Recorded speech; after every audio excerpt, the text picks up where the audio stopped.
Hi everyone, my name is Kayla Pontello and I'm in class with all of you. I have chosen this week to interview a manager at M&T Bank where I work. Her name is Katie Smith and we have chosen the topics on diversity to discuss.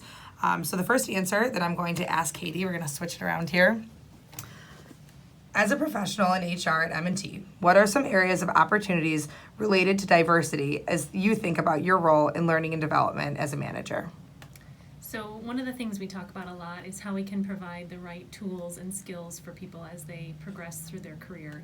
And some of the recent conversations that we've been having are not only around women's leadership as an example, but how do we also support men in their education, awareness, and understanding of some of the issues that we face related to diversity in the workplace. And so rather than building a women's leadership program, we were talking about building out a program to help educate men and support them in their journey of being men as allies for women.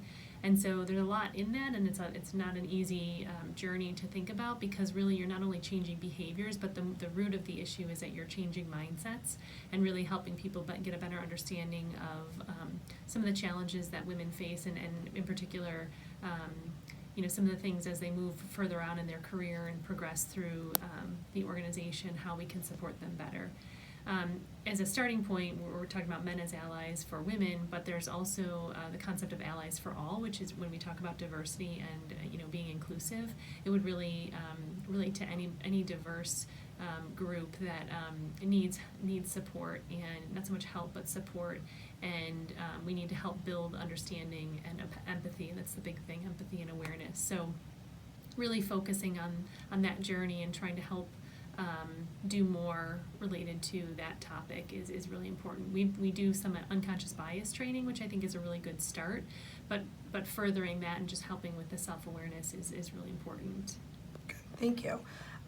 Tell us about a time that you have felt like you could have done more to support diversity in the workplace.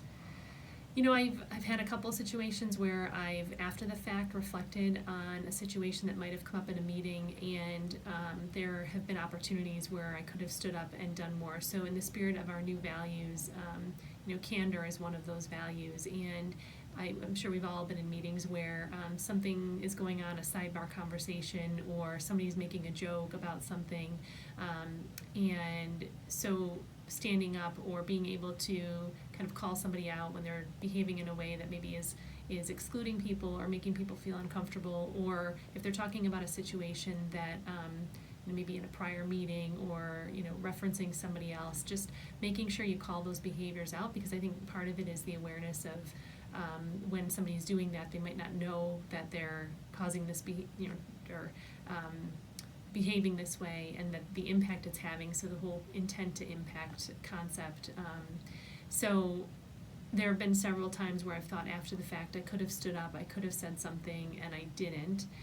And sometimes it's really hard when you're in a meeting with more senior people to be able to do that and to not feel like you're going to be reprimanded or it's not going to be held against you. But I think it's really important, and as we continue to focus on diversity and inclusion in the workplace, I think being able to have those conversations and being able to call people out on behaviors that don't align with the things that we should be promoting, it's really important to be able to do that.